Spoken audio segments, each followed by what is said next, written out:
public welcome. I'm going to call the meeting to order. It's 3 o'clock, Tuesday, October 22nd. We have a full agenda this evening, as well as a closed session for staff annual review. Hopefully, you've all had a chance to read through the agenda and prepare questions so each item receives due process without unnecessary delay. I've also received notice that Councilman Pate needs to leave at 5:30. Does any other council member have a time restriction this evening? No. Okay. So what we'll do is, in the event 4:30 arrives and council has not gotten through both the agenda items 4 and 5, which are the action items and the council updates, I'll ask that we move into closed session so the full council is able to participate in the discussion with the town attorney. For anyone watching our live stream, it will be temporarily suspended or paused at that time and return approximately 30 minutes later when we reconvene to finish the agenda. For anyone in this room, as well as staff, feel free to remain here. The council will move to a private room for the closed session. In addition, now that we have our updated rules of procedure approved and sent out to the council members, I'm going to attempt to organize the meeting and you all, I call on you to speak. I'm going to try to use the speakers because I'm usually pretty good about seeing the lights come on. If for some reason I miss you or whatever happens, feel free to raise a hand or just verbally call out and we'll see if we can organize our meeting that way. All right. That being said, will you all stand for the Pledge of Allegiance?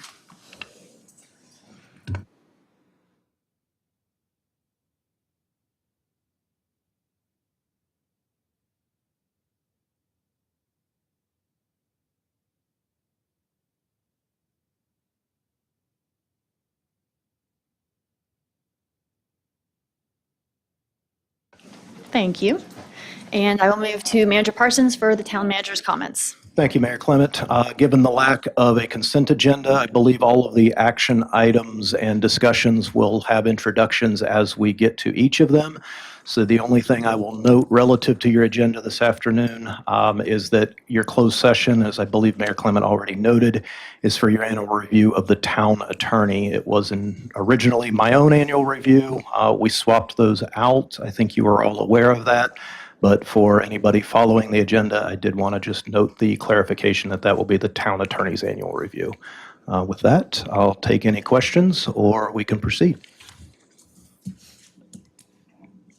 We can proceed. We will move on to action items. The first item is approving minutes for September 2024. That is both the business meeting and the work session. Is there a motion? I'll move to approve the minutes from September 10th, September 24th. Then is there a second? Second. Any discussion? All right, seeing none, all in favor vote by saying aye. Aye. Aye.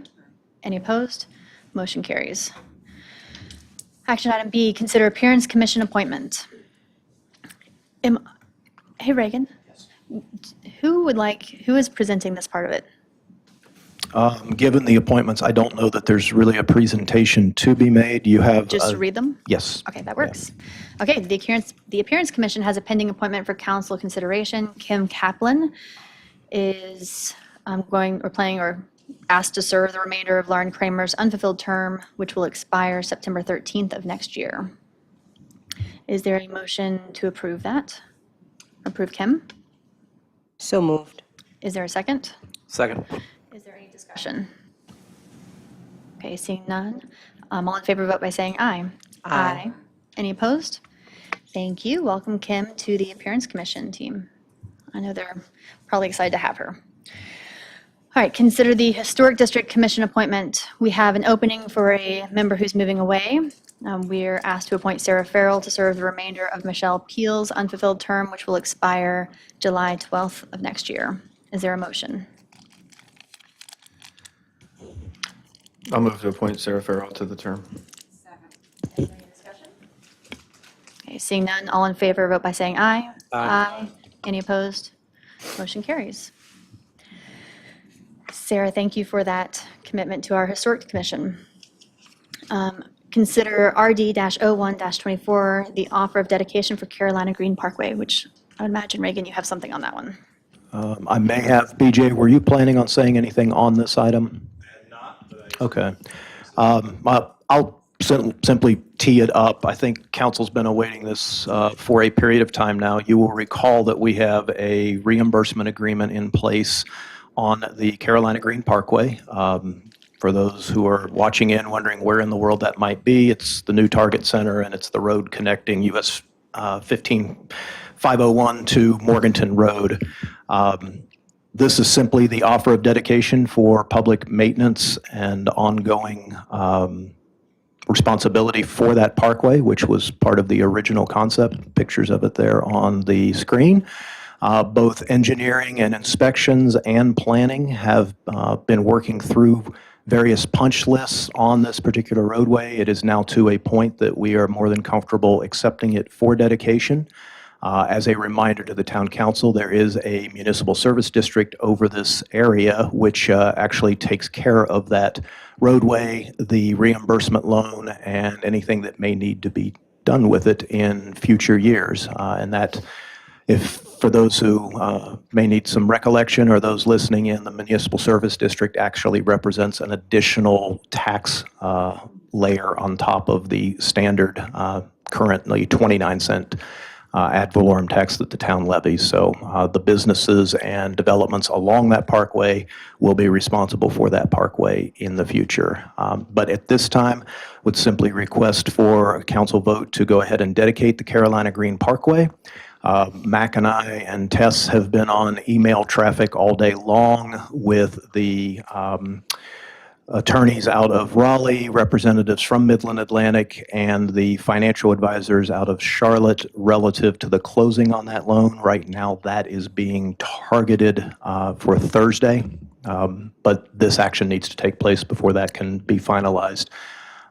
Happy to take any other questions, or if both James and BJ are present, if there are questions about individual items out there, we can certainly address those. I just have a general question, whether it's for James, BJ, or Mike. I know I've emailed Mike some of these concerns. I appreciate the punch list and that y'all have looked back through that and are satisfied with the correction. Is this a point of no return? So say something just slipped through, didn't get punch listed, and it's improper. If it is discovered after we approve this dedication, is it just wholly our issue and hope there's enough extra tax funds to remedy it? Or is there a element, is there a limit? What's that rule? And then I have one other question after that. So I would offer to that and then welcome any of the other individuals involved along the way. I heard the attorney behind me mention a warranty, so we do have a 1-year warranty that will address anything of that nature on the front end. But beyond that, number one, you've got a number of parcels yet to be developed out there, and not only yet to be developed, but yet to be fully entitled because they're under a master plan in the CDP, but there's a PDP that will be coming before you. So if something was missed, there's going to be an opportunity at some point in the future to address it in that way, if need be, but I don't believe that will be the case. Furthermore, the MSD, as you will recall, you set the tax rate for that each year. So if it turns out that there is something and that it's relatively substantial, that is a cost that we can either come up with an estimate or do the work and actually have the figure and then wrap that into your future tax rate that you set each year on the MSD. So we've got a number of I'll call it insurance policies or backups relative to this parkway that we do not typically see relative to other public infrastructure that we may dedicate as part of development. Okay, I think you touched on it. My next question was going to be, as other parcels are developed, if there's damage, are there remedies to where we're not left holding it? And it sounds like yeah, much like and that would be true once this is a public street and it's dedicated for public maintenance. Just as with any other number of our streets, if they're ultimately construction entrances, staff does through the TRC, through engineering, tries to work with developers to make sure that those are in areas that will be the least likely to damage existing infrastructure. But ultimately, development that may be utilizing this parkway to access future development is going to be responsible for any damage, any cleaning of the road that may occur. That's a common one where maybe trucks will drag a lot of dirt off of a site or something. Any cleaning of stormwater ponds that could theoretically be required as a result of large rains or failed erosion control means. So yes, there are things in place with this parkway, just as there are with any number of other developments. That's all. Thank you. Andy, different questions? So my question is, well, I have two. My first question is the trees then along there, if the trees die, are they covered for the next year on the warranty? Yes. Okay. And I know there was some replacement thanks to the planning department Yes. identifying longleaf pines and lack thereof. And then Mac, in regard to 160A 374, can you just enlighten us regarding General Statute 160A 374 and what that entails? And also refresh memory on the Town Code of Ordinances 100.20 through 27 that are cited. Oh, I'm sorry, it was in the town council action, it's in, maybe BJ can do that since he's the one who cited it, sorry. And I saw you earlier today and I didn't warn you, I thought that you had written this. But sounds like maybe before we, I think BJ's in the process of pulling okay, that up. that's great, thank you. I'm gonna, BJ, would you mind if I move on to Brandon's question while you're getting it? Okay. Reagan, I do have a quick question on the MSD revenues and, or whatever it's called. And those revenues can be spent towards stormwater improvements? They can be technically spent on any improvements, Water and sewer? future maintenance within that right-of-way that you are dedicating this evening. Yes. Water and sewer included? Yes. Okay. Yeah. That's all I have. Yeah, it's a municipal service district. The initial intent, and it was set out for the purposes of, let me be careful about water and sewer. Stormwater is different than water and sewer. On the water and sewer side, what you're talking about obviously is enterprise fund type Correct. stuff. So that would not be what you would spend ad valorem taxes toward. Now, if it's a project that damages the parkway because you're having to dig in and do water and sewer lines, for instance, yes, there's an element of that that can be Okay. covered through that MSD. BJ, were you able to find that general statute? I did, Oh, thanks, Mac. and you're correct. It is the statute that says we don't automatically accept dedications on subdivision plats. We have to actually take action to do that. And when you take that action today, it will trigger several other actions. At that point, we will accept it. We can then convey it in deed of trust. When that happens, the money is released back. Okay. What about Town Code of Ordinance, section 100.20 to 27? BJ, is that the reimbursement? How we take the, okay. So we have a section of Code of Ordinances that deals with acceptance of new streets, and there is a process set forth therein, and we follow that process in preparation of the staff report. We just make sure those I's are dotted and T's are crossed. So for example, in your packet, you see a copy of the plat. We ensure that there is a copy of a town-approved plat. You have encountered situations in the past where there was not a town-approved plat, such as over off of Davis Street in that area that had originally been platted by Aberdeen. And so we just make sure that we check those boxes. Was there a specific question about the process, or was No, that? I just, prior to agreeing to the language that was set out there, was pretty interested in what they Sure, that makes what sense. they were. So, and in no way is Town Code of Ordinances 100.20 through 27 in conflict with North Carolina General Statute 160A 374. I haven't looked at that in a couple of months, but I don't remember seeing anything that struck me as anything other than a repetition. Okay, so it pretty much the ordinance pretty much tracks the statute. So, okay. With some local provision for. Okay, and I apologize for not giving you a heads up on that I was going to ask that. Thank you. Are there any other questions? All right, there are draft motions on page 16 of our packet. In accordance with General Statute 168-374, the town council, oh, never mind, excuse me. I move to approve the resolution accepting offer of dedication RD-01-24 for the Carolina Green Parkway. Second. Any discussion? All in favor, vote by saying aye. Aye. Any opposed? Motion carries. Thank you. Okay, moving on to the next item, it's consider SU-03-24, the written decision for Simon Property. And Mayor, I'll remind you for items E, F, and G, I'm not going to participate since I was not at that meeting. Okay, thank you. Okay. Does anyone have a motion regarding the written decision for the Simon property? What- Is there any questions I for move staff? that we, Okay, sorry. right, I move that we accept the written decision for SU-03-24 as prepared by the town staff. Is there a second? All in favor, vote by saying aye. Aye. Any opposed? Motion carries. And Beth, you have okay, thank you. Okay, consider MAPP-01-24, the written decision for Highland Hills Townhomes Major Subdivision. Mayor, if I may just make a few quick comments about this one. Please do. The council will remember at the regular meeting, we did review the Highland Hills Townhomes project, and towards the end, there was a fair bit of discussion about the conditions and the language of the conditions. We used the minutes, we used everything about the discussion, and that which you made a motion and agreed on. And so we took that language and crafted it into a written decision that follows the same findings of fact from the staff report and then the conditions as you adopted them. Okay. Thank you.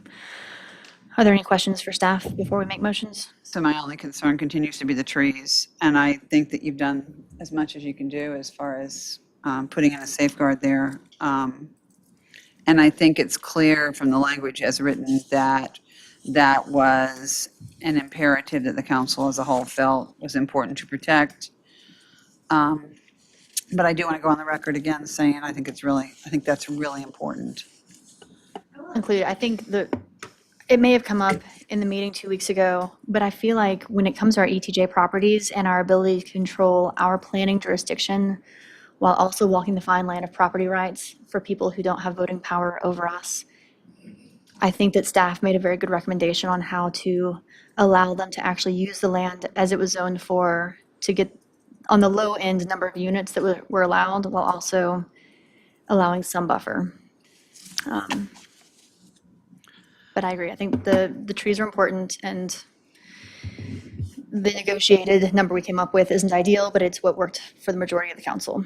Right, so I think that we have the town staff now in charge of being tree police, for which I am forever grateful and also apologetic. And I also think that that becomes true as far as the RCW study. As that comes along, you're also going to be in a position where that does not swing back in front of us. So I appreciate you having a sense of preservation as you approach both of those items. And I wonder who in the world named a street Whistle Pig Circle and why? It's a good question. It's One we may not have an answer actually a for. very well-known Kentucky bourbon, and I believe All the right. developer behind this is a bourbon aficionado. Because if you look at the street names on this one and the Clark Street development, you'll find a few other bourbon names involved. And I will take notice of the fact that I didn't know that and you did. So I know. what does that tell us? All right. Is there any other question or discussion? Is there a motion to approve the written decision? I move to accept the written decision for MAPP-01-24 as prepared by town staff. Thank you. Is there a second? I second that. All in favor, vote by saying aye. Aye. Any opposed? Motion carries. All right, a similar approval, consider MAPP-02-24, the written decision for Clark Street Townhomes Major Subdivision. Mayor, I do have one comment on this one as well, if I may. Again, the written findings of fact are reflective of that which you adopted that were in the staff report. Number one. Number two, the conditions 1 and 2 are as adopted. However, during the meeting, we omitted one detail, which was as we got to the end, we had mentioned during our staff report that watershed exemption allocation was going to be needed for this project. But when we got to the very end, we were focused on a couple other details of the conditions, and I neglected to bring back to your attention the need for a watershed allocation condition. So as part of the written decision, the discussion occurred, the intent we believed was there to approve because it needs the exemption allocation to be approved. So we went ahead and added condition number 3, allocate watershed exemption. I wanted to call your attention to that so it's on the record that we brought that back and that decision to add that condition is very conscientious by the town council. Thank you, BJ. Does the council feel like that reflects what our discussion was? Definitely. Okay. Are there any other questions or comments? Do you all need a minute to look over it, or is there a motion? I move to accept the written decision for MAPP-02-24 as prepared by the town staff.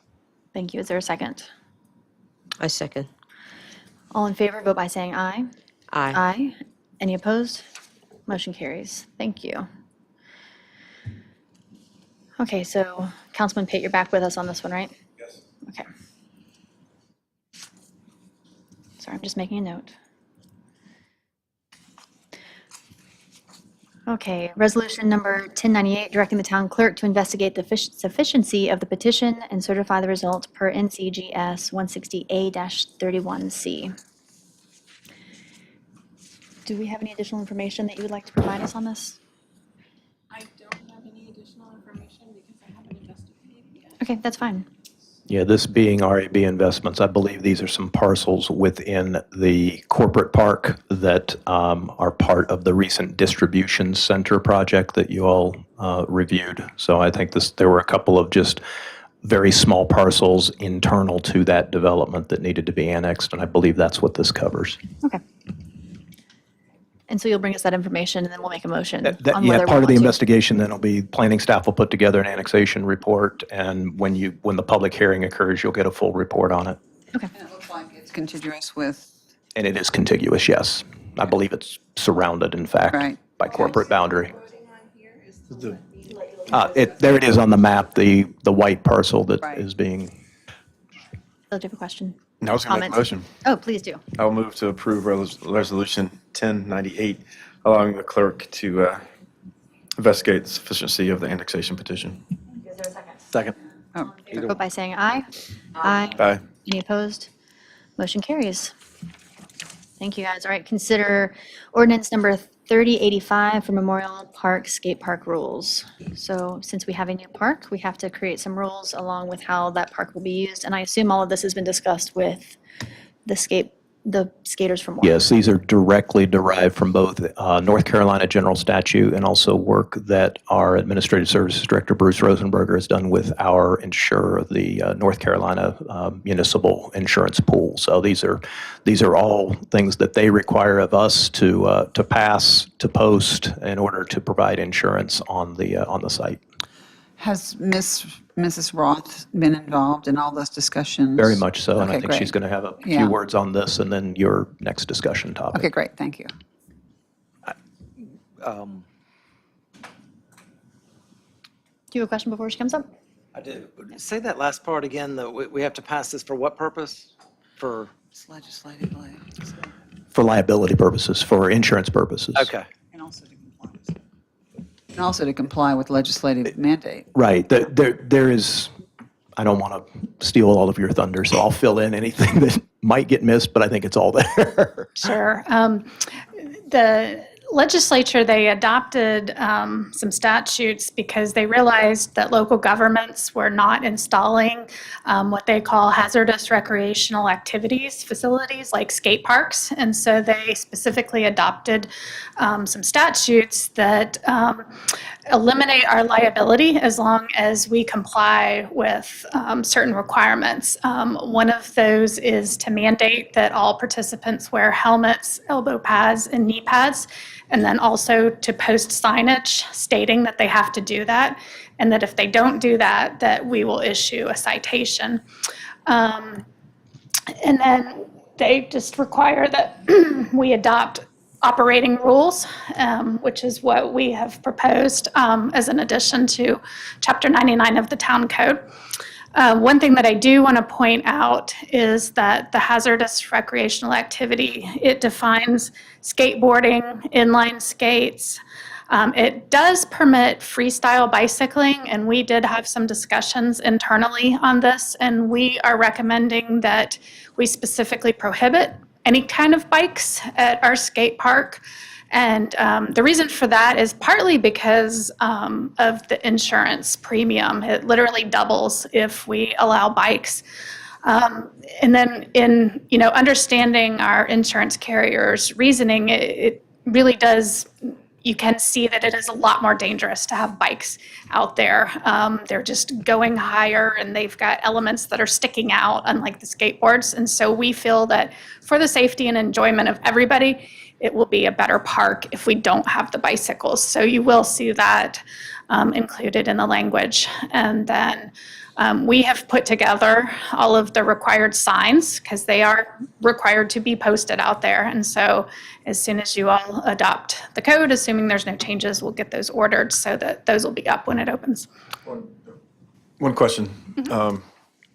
For liability purposes of limitation of that, we post the signs. Is there any element of policing the enforcement of the protective wear that's required? Or is it just you post the sign? If they don't do it, yes, we could enforce it. But I just want to make sure there's no forced enforcement, because that would might be an undue burden on us to have somebody sit there all the time. No, they specifically talk about unmanned recreational activities, and so we're required to post these signs that say you do have to wear these. They do include very specific language that says if you don't, we will give you a citation, but we're not required to actually have police presence out there. So obviously, if the police are driving by and they see people without the gear, then they can give them tickets. Okay, thank you. So since Skaters for More has been such an active participant in this partnership, are all of our rules and limitations, such as bikes, is that all in line with what they were expecting? So do you want to add to that at all, Greg, or do you want me to handle that question? If you do, you can come up here. But I would say generally, no, I do think that they So have you scoot over? It's all right. If your people are on YouTube, then they can't hear anything, and that's frustrating. Greg he's been our communication liaison with them. Yeah, they definitely, there's the expectation that bikes are, I think the way that it was phrased was the new park is safe for use if you have a bicycle. So the way that it's going to be built, the equipment that's there would withstand the use of a bicycle. Our issue is on the safety side of that the mix, if it was just for bicycles, that's one thing, but it's not it's the mixed use where it becomes a problem. Yeah, if I recall some of the email traffic, there were two key elements to that. One, it is not as large as some skate parks that are out there that allow for both. So it is a very limited space to try to do some mixed use. And I recall there was some discussion internally about, could you set up specific times maybe for bikes and things? But the other thing I seem to recall, and correct me please, was that the designers did not design it with a bike use in mind. Safe, as Greg has said, but the elements that they're adding are not necessarily specific to bikes. They're more so to the skaters. So that's why it took the language that it did. It's always been advertised as a skate park, and they've always, in their skate jams, kind of opened it to anybody that had non-motorized wheels. So you have seen some bikes out there at their jams. But we are the ones who own the property, and we are also the ones who are carrying the liability insurance. So that was the recommendation that we have made. And again, this is to sort of cover the day-to-day general use of it. So if Greg came up with a great program and decided to do some bike-specific type of event there, I don't believe anything here would preclude some good recreational programming that was targeted for that crowd. Thinking like toddler age on their little pedal bikes if they wanted to get out there, but maybe we just create, if somebody wants to do something like that, we create a time and date for it. Or an event. Sorry, go ahead. No, I think it's important to, in the memo that Ms. Roth wrote to Mr. Parsons, it specifically quotes the underwriter, said, quote, "There is an additional cost if allowing the intermingling of skateboarders and bikes, as there is added risk with having BMX bikes, skateboarders, and inline skaters all using a skate park at the same time, because BMX bikes can go faster, jump higher, have pegs, handlebars, and pedals. The impacts of a crash with another user may be much more severe." And I think that's an important thing to have in the record. But I also think that, to your point, that Greg, if you want to do something that is specifically just an event for toddler bicycles, then you're not going to have skaters there. I think the important part of what we need to have as a part of the ordinance is that at no time will there be an intermingling of skateboards and inline skates skateboards, inline skates, and BMX and bike that or is any a- bicycle. That is an extremely valid point, and it follows if you think about your code relative to the use of sidewalks. There Right. are actually limitations as to the use of bicycles on sidewalks. Right. One of the allowances is for an accompanied toddler learning to ride, but you don't just jump on your 10-speed and ride down the sidewalk in Broad Street because the interaction with pedestrians and is Right. problematic. And obviously, part of the use of a skate park is more than just riding down the street, so. So in Bruce's negotiations with the underwriter, are we okay as long as we segregate a potential event using bicycles, but only bicycles? As long as we segregate the use of bikes versus some sort of skate? Okay. Yes. Do we need to disallow BMX bikes completely? I mean, because those are like trick bikes. Well, you may want to have a BMX bike event. I don't know. But if you do, you shut down for skaters, it Yeah. seems like. Right. But Okay. what does that do to the insurance? If we went down the path of that event, that is one that we would probably have to check. But again, I'm going to purely educated guess here that there would probably be some additional insurance, but I think too. it wouldn't be the numbers that we were being provided based upon Regular day-to-day usage. It would be more of a specific event type of policy. So maybe it's any time, if there is to be an event, I don't want to block Parks and Rec from being able to do something creative, but if there is to be an event, that has to be approved through the town. That's right, yes. And. Yeah, there's a and process for that, and we have With all sorts of notification. programming and. With notification to the insurance, to the underwriter. If you're going down the road of potentially allowing bikes, I would ask that you pause on this today. that's good. I would Okay. rather go back and have that specific question with our insurance carrier, because it was literally double the cost of the premium we don't with wanna do bikes. that. And We're so not- I don't, I want to make sure that we know what we're buying Yeah, and I'm into. not hearing discussion of allowing bikes on a Generally. general basis. The Right. questions are more about if there's some future event, and I Right. think that's a question we can deal with at that point in time. Special event, Right, seek out temporarily. insurance for that. Yeah. Honestly, it's going to be the result of some group or organization wanting to work with the Parks and Rec Department on something. It could be the kind of thing that they pick up a policy for. We Right. see that with a lot of different programming and events. That could work. So But I don't know who the equivalent of Tony Hawk is on a BMX bike. I'm not cool enough to know that, but whoever it is, if they come to I think town. it's an Olympic sport now, so there It probably is. is.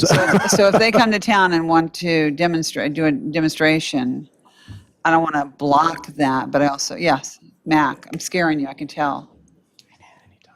Going down this path, we need to add a phrase to the end of Rule Yeah. 99.03C. Principle prohibits it. But if you add the words, except during a specific event or allowed usage during the stated date and time, then we have the option in the future of allowing it. Okay, Jessica, do you feel comfortable adding that clause and then seeking insurance for the specific event? Yeah, if that's what Mac's recommending, and if you're good with that. Yeah, I mean, again, I think we're looking at general use day to day. You don't want bikes out there on Tuesday morning agree. at 10 a.m. But for a specific event with a specific vendor, us or anybody that wants to rent it out, that sort of thing, I don't see the reason why not.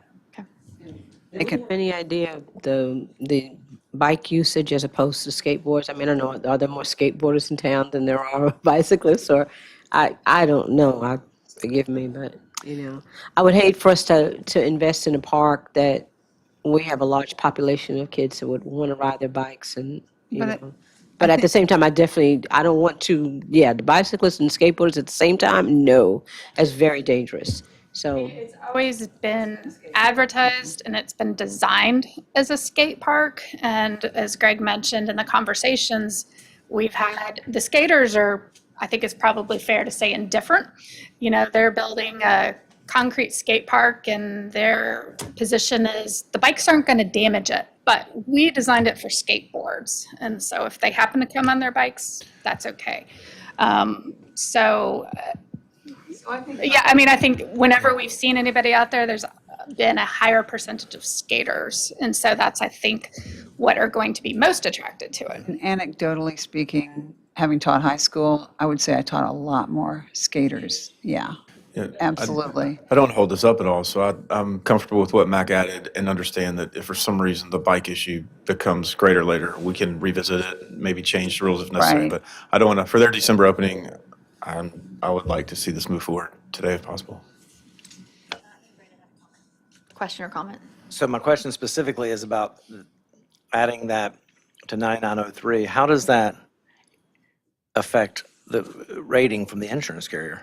Because you could have a, That's what Jessica's worried about, yeah. you could have that every day, and it would be no different than allowing it all the time, from a risk perspective. Yeah, I don't know the answer to that specifically. I mean, I do know that language that I quoted is directly from our carrier. And they did specifically say that intermingling of skateboarders and bikes. So I don't know what they'll do if we say, we want to have an event that's only bikes. They have not actually come out and rated the park yet. That happens after it's all complete. They'll come on site and look at it specifically. So I can't it's- comment on how they'll specifically treat that. If it's a problem, then she can bring it back to us. And also, Or you pass it as is, and if That's there's what we if there's do. a demand for bikes later, we can revisit it. Because again, it does significantly increase the price of the insurance, I but agree with that. we're not talking about, and I dare was- say the words, but I think it was the difference between 5 and 10, not 50 5,500 and 100 kind of thing, so. And Cameron wanted to say something as well.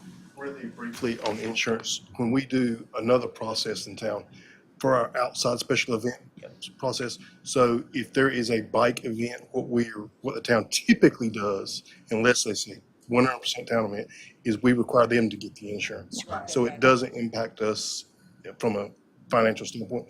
They carry a one-day policy that they have to provide to us, and it names us as a co-rider. So typically, that's not going to be an issue for a one-day event. It sounds like everybody's comfortable moving forward as it's written, and then we'll update it Correct. if needed in the future. I mean, having gone out to Rockingham, they have a specific track for bikes that works and functions a little bit differently. So if that is something that comes up, maybe it gets added in the future. Absolutely. Okay, So to be clear, we're going with it as it was originally presented Crafted. without, and striking the language that Mac just proposed in regard to. Yeah, I like it. Keep you updated if we hear requests or see some type of demand. is there a motion? I'll move to approve ordinance 3034 for the Memorial Park skate park rules as presented in our packet. Wait. It says 3085 is what our agenda says. Which one is correct? Before we, I was looking at the, In the packet, it says 3034. And then the other thing is, I That's thought we your were right. going to modify the 99.03C. we're not changing that. So We're not going to change that, we're just, okay, gotcha. So Beth's asked, just so we don't mess up the order, it's different, I mean, the number. I will move to approve the ordinance approving the Memorial Park skate park rules as presented in our packet. And amending Chapter 99 of the town's Code of Ordinances, that's all included, correct? It's referenced as an attachment in that ordinance. Okay, perfect. Is there a second? I second that. All in favor, vote by saying aye. Aye. Aye. Any opposed? Motion carries. Staff, thank you for that discussion. I know it was a lot on an item, but I think it's important we got that one right. And we're moving right along, so we're going to council updates and discussion.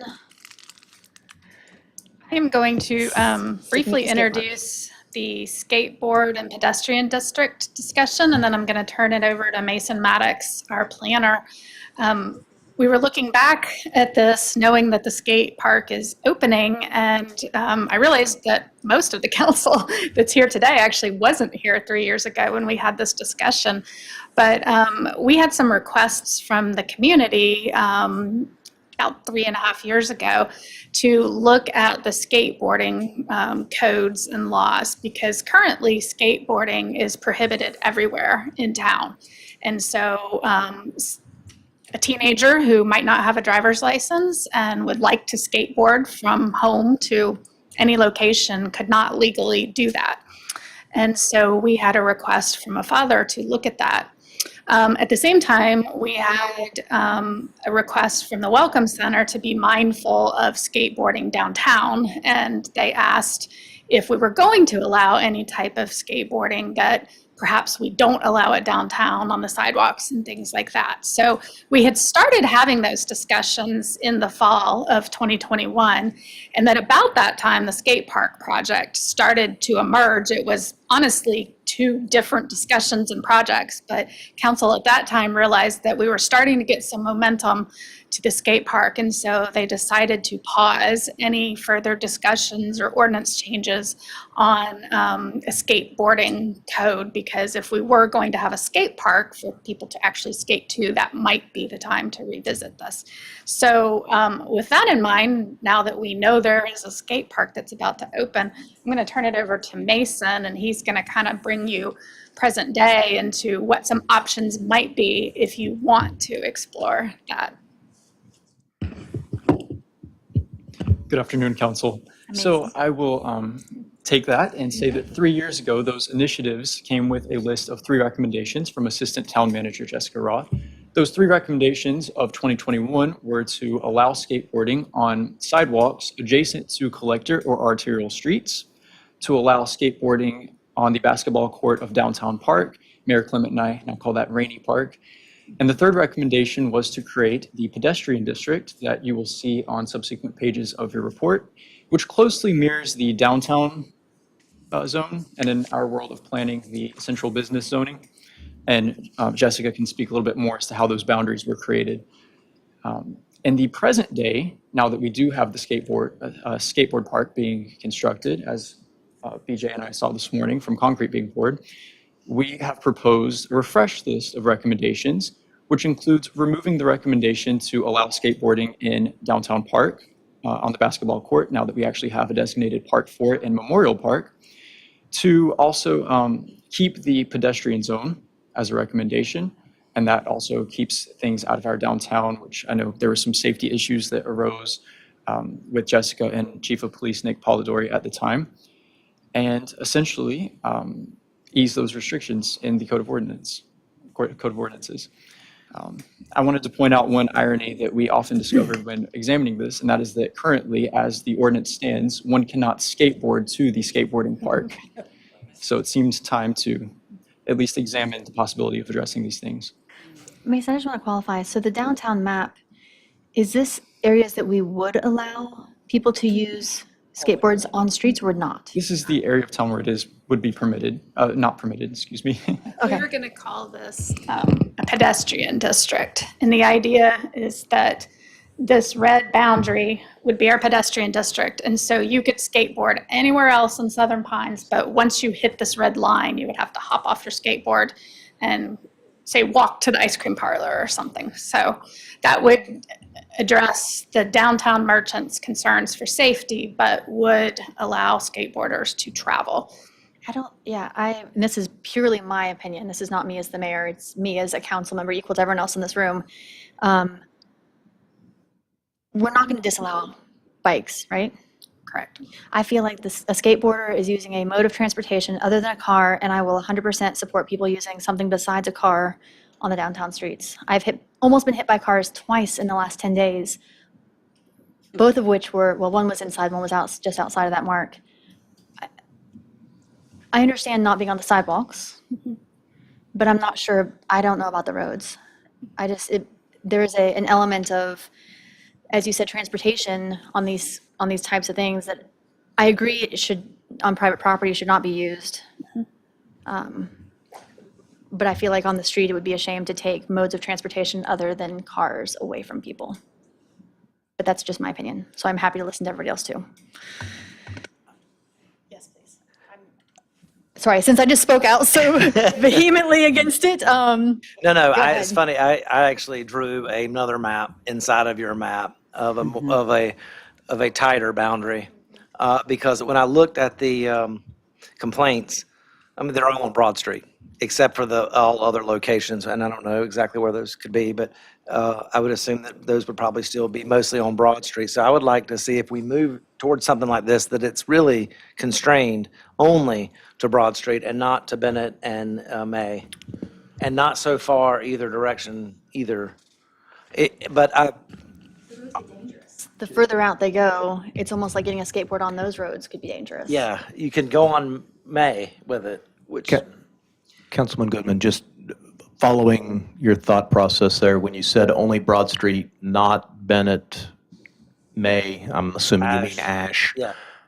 I would ask for clarification because you said you may have drawn your own map. Are you including or not including the New Hampshires, the Pennsylvanias between, say, Broad and Bennett and Ash? So And basically, I'm thinking basically of areas where we have angle parking. so basically what I did is I did mid-block of each, the east side and the west side of Broad Street was the limits of my boundary. So it's all of Broad down to Illinois, down to Vermont, and then a half a block each direction is kind of what I drew. But I mean, this is just, The only thing I would add to that, as things are developing down there, I see Bennett as a pretty substantial pedestrian. It's not, maybe not right now, but I think in the near future, sidewalk. it's going to be more and more used. So while it's not a broad street yet, I see it as a little more, maybe we give some restrictions there if we're going to do restrictions. right. Then more so than Ash, I definitely see Bennett more pedestrian than Ash. If we're limiting it, I'd be hesitant to throw Bennett out if we're going to put some restrictions. I've seen adults on Ash, well, on skateboards, On the road. on the Yeah. road. On Bennett, you're talking about on the road of Bennett too? I just know there's a lot of townhomes are being built there. Yeah. Some other projects that have been approved.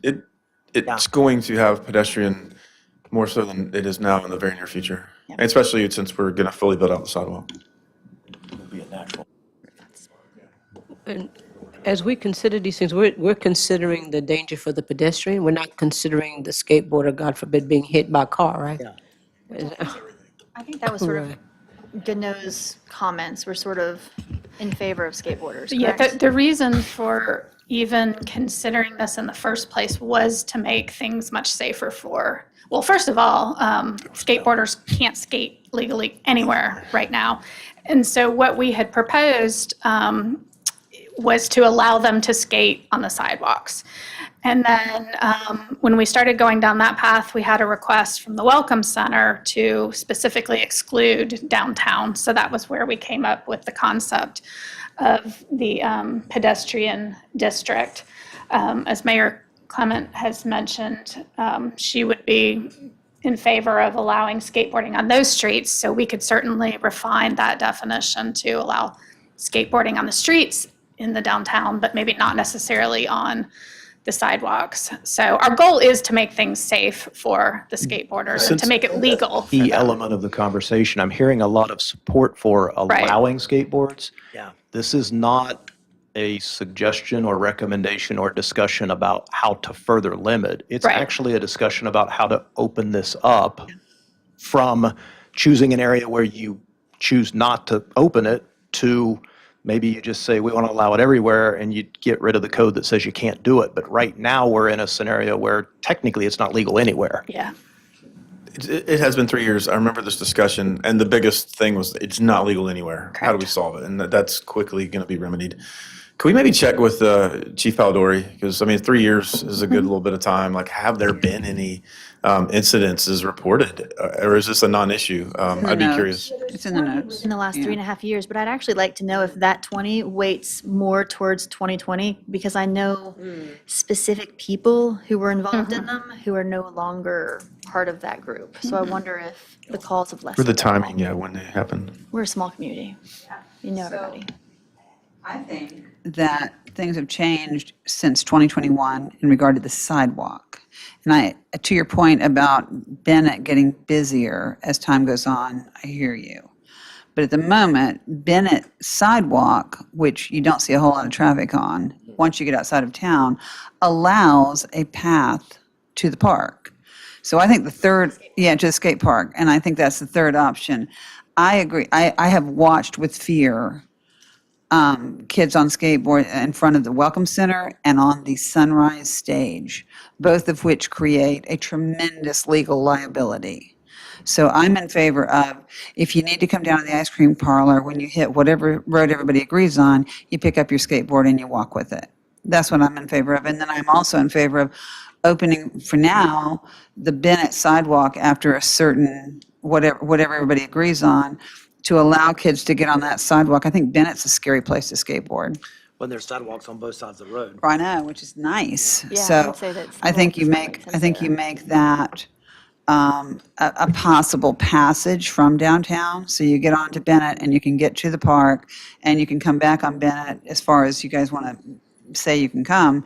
I mean, I suppose on Bennett you could come all the way to Pennsylvania and walk up, but that gets pretty congested there. So I would probably not do that. In the interest of safety, I think I would, I mean, I get off my bicycle and walk across May Street because it's just silly for me to try to get my footing to get across, and that's just not safe. So I think that my biggest concern is safety.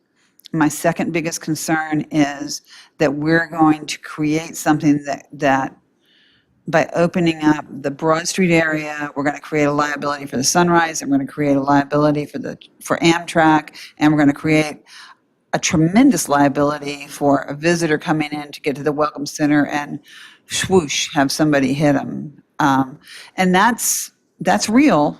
I've seen it. You like the green line? Do I like your green line? Not mine, BJ's.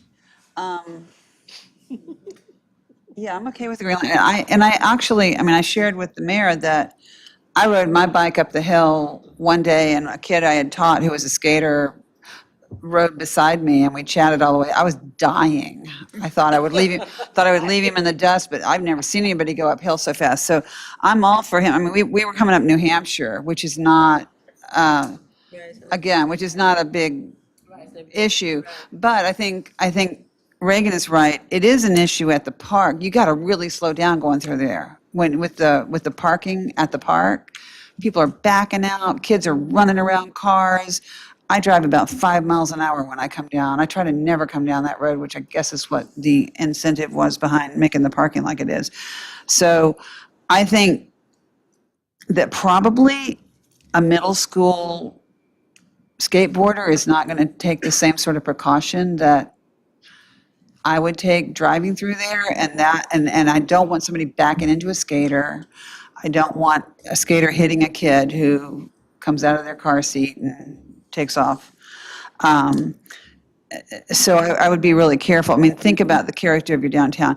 But I do really understand that the complaints that have come have been legitimate. And if we say there's no restriction on the Sunrise outdoor stage, we're creating an issue for them. And if we say there's no restriction on the Amtrak property, we're creating a tremendous problem for them. I think the restriction on the Amtrak property it's private property. Right, So it's right. absolutely not allowed there. Which includes the Welcome Center, but that doesn't keep people from using it. And I'm all for, Sunrise is private Well, property. to be clear, the Sunrise is private property. The Amtrak is actually public property because the town owns the building. Right, Amtrak just right, has the right. lease from us. That should But not- we don't allow it there, so. Yeah. And I agree, it should not be allowed there. That is a pedestrian area. right. And I think honestly, the Bennett sidewalk connection is new since '21. Am I wrong? I think that's right. So I think you have a safe way, yes, parts of that have been put, and parts are still being put in. Right. And I think you're going to have a safe journey to get there, and people fly down Bennett. So, Sidewalks outside of the green line, is that what you guys are yeah, saying? that's what I would say. And then, you're asking And then with. You're asking able-bodied young people to walk 4 blocks to get their ice cream cone. I'm for that. I'd like to save a life. You definitely need to walk back after you get your ice cream. Well, yeah, because you ate too much, right? So, Suggestion, I'm hearing a lot of agreeance on, we want to open this up. It really just kind of comes down to where those red/green lines ultimately end up. If staff were to put together an ordinance with a proposed map that you can then, carve around the edges on, we can bring this back for further consideration. Because Yeah. I think, I'm not hearing a lot of disagreements in general on the no, concept. and I do have one more question though specifically about how are we going to, this is what I'm not going to like about Yeah. any of this is signage.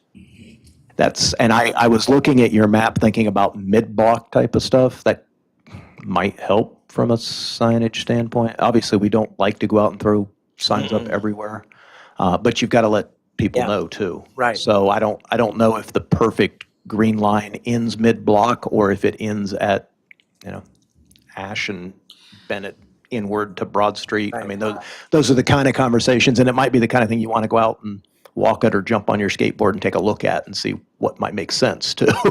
Well, if I jump Before on we my get together and talk skateboard, again. we'll have quite a discussion from the hospital room. No, but I'm wondering about and I love, love, love the skateboard racks.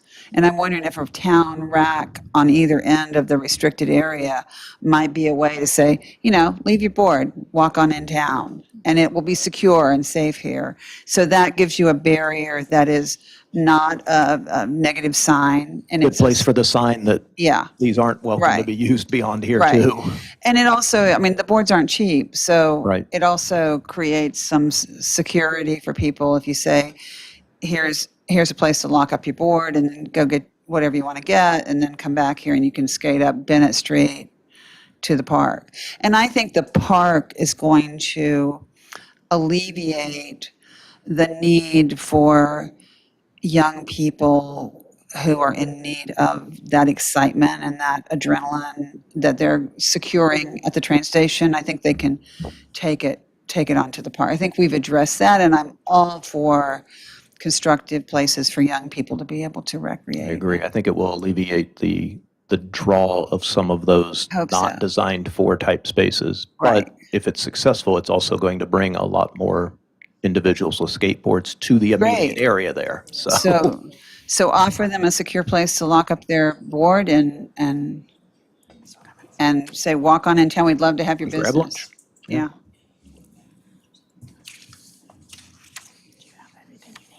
I didn't know whether or not it would be worth it to check back in with Chief Polidori and ask. yeah, certainly anything that's drawn up, we will be Yeah, running through. just, and yeah, and. the men and women are going to have to. Right, exactly. If I may just summarize some of the things that we heard for Mason and our team will be working on, just coming back with a few things. Number one is to check with Chief Polidori about what have the data done in the last 3 years, have been any changes in trends.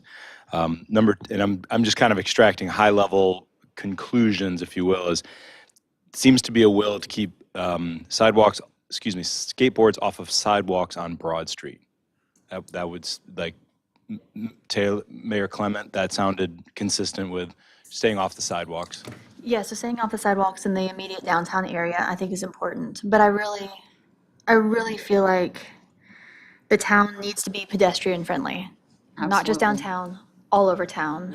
And I Which think includes- along with pedestrian friendly is small wheel friendly. So I mean, I feel like if somebody's on a bike, a bicycle, that they should be able, a scooter, a razor, I mean, even if it's an electric scooter start coming to town.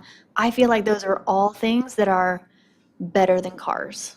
Is there a will to have skateboards on the streets I think that's only on me. Broad Street? I think that is, I'm the only one who has expressed that that's of interest. I think with our parking, it really, I mean, again, you're pulling backwards out of spaces.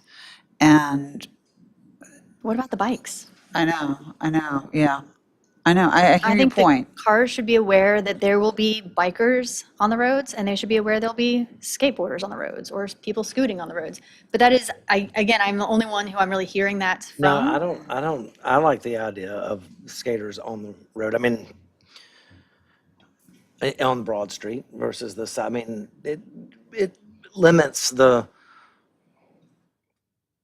need for someone to even, or the desire to get on the sidewalk when they can just use the road. The road's big enough, even with the cars parked on an angle, it can accommodate, if it can accommodate a bike, it can accommodate a skateboarder. Okay, I think, and I think the interest here is obviously in time as well, and we'll extract some high-level stuff from this, come back with a draft of an ordinance as well as some maps and with what we think we heard, but if we get it wrong, that's okay, we'll just keep discussing it. Even if it's a yeah. couple different options, I think that would be great. Okay, Thank you, guys. thank you. Do you feel like you got everything you wanted to say? Yeah, Okay. You got everything said? Okay. Sorry. I've been in a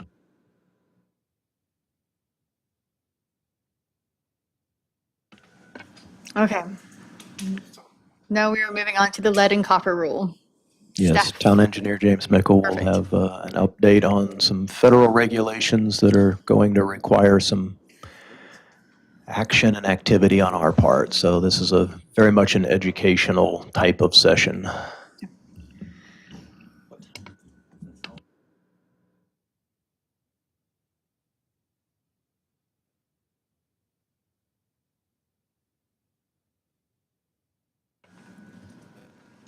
James, welcome. Will you introduce your guest? Thank you, everybody. This is Mr. Ron East. He is the town's utility superintendent.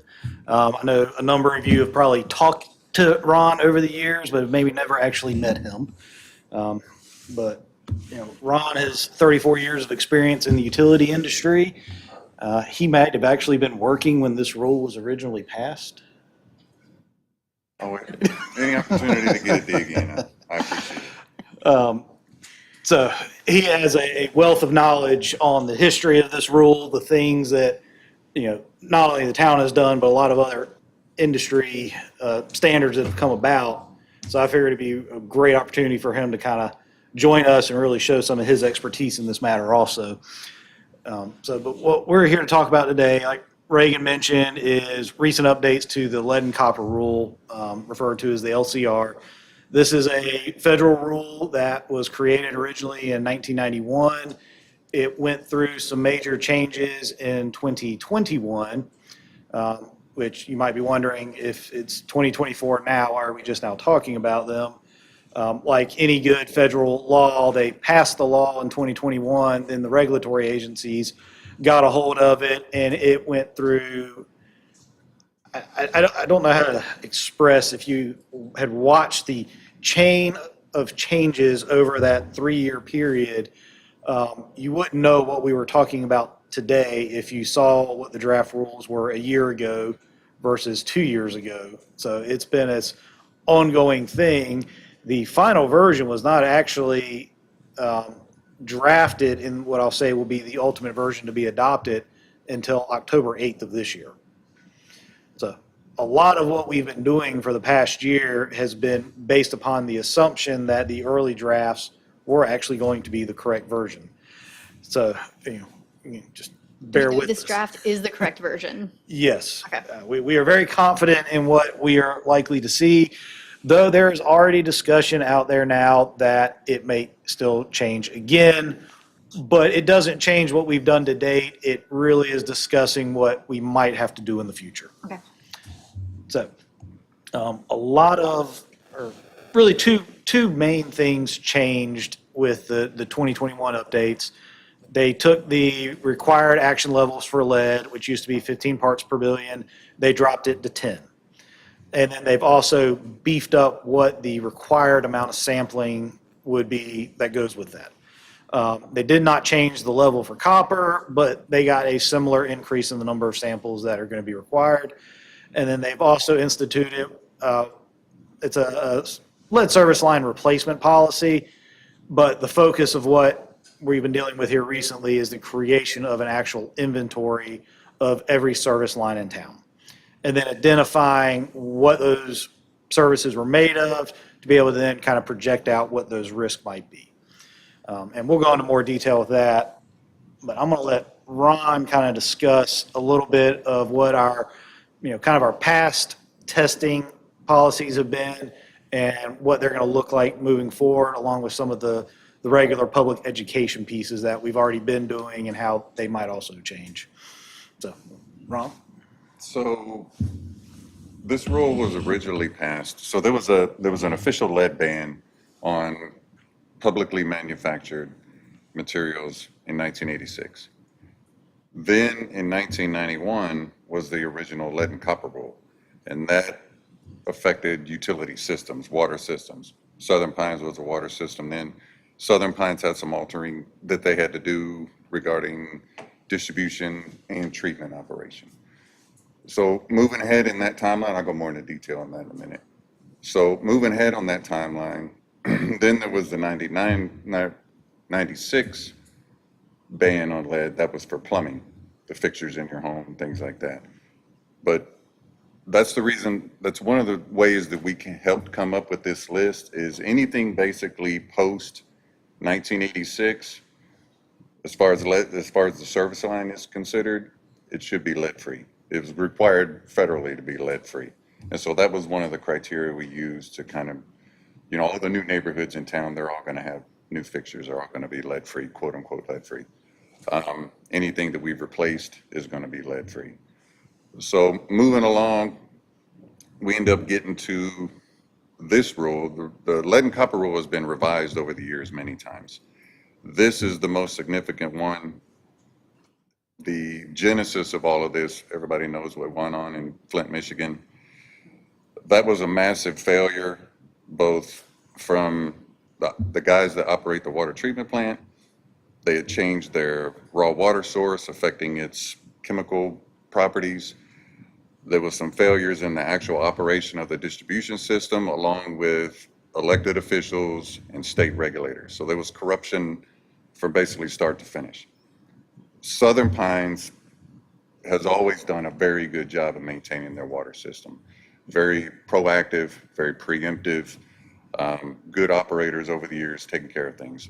One of the ways that they did that, now I'm getting back to the 91 change, is Southern Pines water treatment plant has been injecting a chemical called hexametaphosphate. That was a requirement. It was a type of phosphate that you had to use. And what that did was that was a mitigation effort to coat the pipes, including the service lines, all the way to the point of use with this compound in such a small level. It doesn't affect us. It's still potable, in order to eliminate the leaching of the lead into the water. And Southern Pines has been doing that for 30 plus years now. And we get tested on that every year. The guys at the water plant, they go out and they collect samples throughout town to ensure that this proper chemical level is throughout the entirety of the system, which is pretty spread out, given the, our small size is very spread out. They also test for lead and copper. They're required to, the original requirement was that they had a list of homes that were basically a worst case scenario. So these are the homes that were built pre-1986, the older homes in the older areas of town where we know there's a high potential for there to be lead in some part of the service line. So that list was, it was garnered and it was approved by the state. The state has to approve all this testing. So that list was approved by the state. Originally, there had to be 60 homes that were tested every year. That same 60 is tested every year. They have never had a true positive sample that I'm aware of. And I called David McHugh down at the plant. He's been operating that water plant 40 years. A long time. He's never had a true positive either. A few years ago, we did have a false positive. I don't know if some of you remember that. We had this discussion in this same room, but that was due to a sampling error. We come back, all of those samples were below detectable limits. So operationally, Southern Pines historically has done a very good job mitigating through water treatment. The distribution operators do a good job as far as anytime they encounter anything which may be suspect, it's removed and replaced with new materials. That's our standard SOP right now.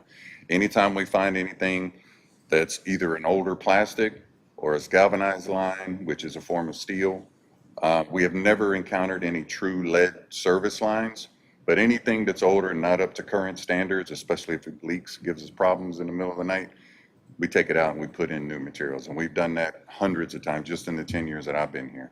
And so that was another factor that we used in order to help generate this list, was not only the age of construction, but also any old work orders that we had that said we had replaced this service line.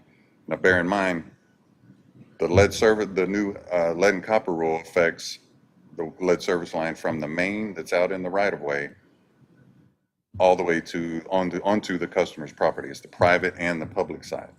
So James will go over more in detail on that there's actually two inventories, one for the publicly owned stuff, one for the privately owned stuff. But that's really a history of the lead and copper rule and the lead ban period. And I want you to have a sense of confidence that your operators, both at the treatment plant and the distribution system, have done everything that they can do. This isn't like something that we're We were not unprepared for this. We knew this was coming, especially once Flint, Michigan happened, which, like I said, was a massive failure from A to Z. Southern Pines has done a really good job and continues to do a good job to protect the public water supply.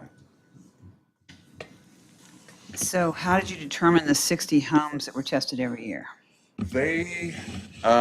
So this was done, so I'm passing this information along secondhand from the one guy that was here when this actually happened.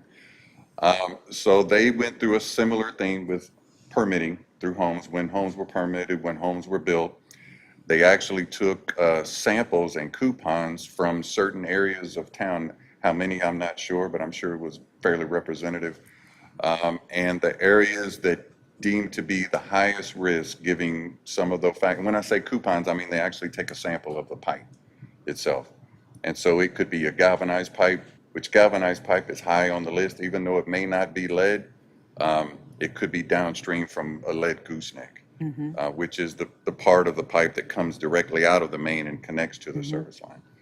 So that is all the information I have on that. That's really how they came up with the list. DEQ had to vet that list, and once they approved it, that was the list. Okay, I'm sorry, I don't know DEQ. Can you tell me? That is our state regulators. The state regulators, Yeah, okay. Department of Environmental Quality. Yeah, they're the Okay. ones that inspect us every year. They verify everything that we're doing. And are you still doing the 60 homes that need to be tested every year? Actually, even more good news. So Southern Pines, so 60 homes was the requirement. Once every 6 months was the sampling frequency. Southern Pines has done such a good job in treatment and distribution operations that we qualify for a reduction down to 30 homes and every 3 years. So that's currently the cycle that we were on. Once this new rule gets finalized, obviously it'll likely be, we'll return to the 60 plus anything else that's identified, because we have to add schools and daycare facilities on there as well. And we'll return to the 6-month frequency. That's the word I'm getting. I'm sorry. That's And all right. you have no idea what sections of town were represented by those 30 homes, for I do, example? I have the list. You have the list? I have the list, yes, ma'am. So were there areas in both East and West Southern Pines Correct. that were tested? And is the list something you could make available to us? Sure, yeah, it's public information, yes, ma'am. And the testing that was done was still done under the old mandate, which is 15 parts per billion, right? That's correct. However, I can actually send you the results from the last testing cycle that we did, which was, I think it was late 23, which shows all of so the MCL is 15 parts per billion. So and the results read in parts per million. So lead and copper reads in parts per million. It's just easier for people to understand. So it's going to be 0.015 parts per million is going to be It's the going to be 0.010. 0.01, yes, ma'am. Right. 0.010, yeah. Okay. Yeah, but all the samples that we have were even lower than that. The detectable level is 0.003, I believe, for laboratories to be able to detect, and they couldn't even detect any lead or copper. on But all no the- testing has been done with it. I mean, it's too soon probably. No testing's been done now that that's been dropped to 10 parts per billion. Yes, ma'am. Or no, ma'am. Well- No. No testing has been done. Well, but the reports that you get back have parts per million, so you can look at that and see if they're over that 10. Okay. Correct. All right. They're all below detectable limits. Do you happen to know, as part of that reduction from 60 to, I think you said 30, Yes, sir. were any of those reduced properties where there had been service renewals or lines that had been, i.e., they would no longer qualify as a high-risk property? That I And you may don't or may know. not know, but Yeah, that I would be a don't know. natural way, I think, for something to come off that list, too. Well, I really doubt it, because the purpose of the lead and copper rule is to the point of use. Right. So we are liable for the water quality to the point of use. And even though we may have renewed it on our side, the customer side and They the had interior plumbing done plumbing, that's right. That's right. And the interior plumbing could still affect samples. I know we've had some properties pretty much gutted and redone, flipped, et cetera. I didn't know if any of those might have just naturally come off a list as a result of that type of I can activity. find that out, though, if you want. I'm sorry. Go ahead, no. And it's the same 30 houses, or do you pick a different 30 houses? They're the same 30 houses. They have to be the same 30. So it has to be the same 30 houses that you now check every 3 years. Is that right? Yes, ma'am. Okay. Are the customers made aware of the checking? Yes. The customers are actually integral because they have to take the sample from inside the house. So the customer, and oftentimes the customers aren't trained on how to take the sample because they could be a shift worker, or out of town, they have to be available. And so a lot of times they actually have a packet and the water plant staff trains them on how to properly take a sample so you don't taint the sample. And so they're very aware of what's going on. So how old are these homes again? Before, I haven't looked at the built before? the build date, but it's likely that they're pre-1986. Man, I'm living in a house that's pre-19. Okay. A lot of us are. They're probably way older than that, but I haven't investigated that. I'm sorry. So James, I think you're going to tell us what's changing or what needs to change. Can either of you answer the question of any, can you tell me anything bad about hexametaphosphate? There's nothing bad. It's no different than any other chemical that we put in the water. No, that's not what I asked. Can you tell me any side effects, is there plastic in that chemical? What's going on with that chemical? I cannot. How's it made? Do we know? Afraid I'm not a chemistry major.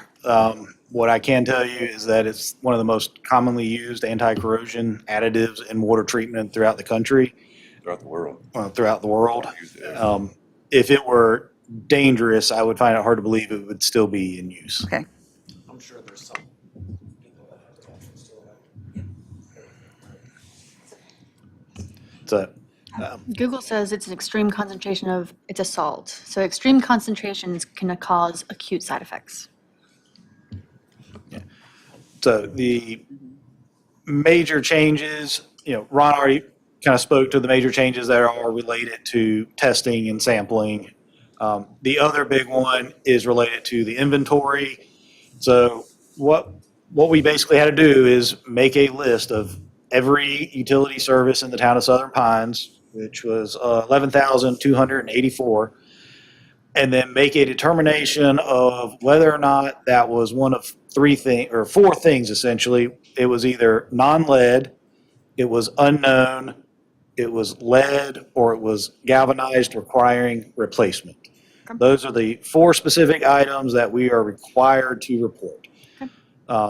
So the first thing we did, and big thank you to Moore County, they've digitized a lot of their building permit records, especially for single-family residential.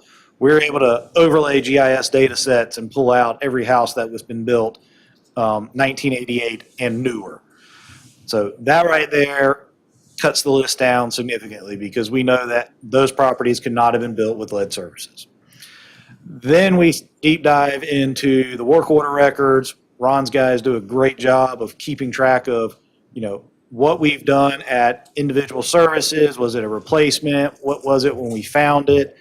I think if I remember correctly, it was about 2,300 of those services in the last 8 years. Town staff has touched in some way or another, whether it was an inspected, there was an issue, or we just completely replaced it. So accounting for all of that data, we were able to come up with a list. It was 4,521 services that are unknown. Because what we do know is if we ever find anything that is lead or galvanized, we replace it. That's just standard operating procedure for us. So if we had a record of one of those, well, we know that it's been replaced already. So the only thing out there now is the unknowns. And those unknowns are primarily based on age of the house being built. That list was submitted to DEQ last week. That was the mandated due date was October 16th. We actually submitted it on the 15th, so we were a day early. The next step, now that that inventory exists, is to send out notices. So we have 30 days to send out notices to all 4,521 of those residents to explain that their service is an unknown, that there is the potential for lead due to the age of the property. And the notice will go on to spell, what are the potential dangers of lead and what are ways you can identify what your service is. So if you are concerned, there's some description about how you can go in and do your own check if you want. The notices also provide information how to address it. So if you want to install filters or, other minor maintenance things that you can do to reduce your risk. So those notices are going to go out. One of the reasons we want to kind of come before this body is, as you can imagine, we expect there are going to be a lot of questions that come once they get that notice.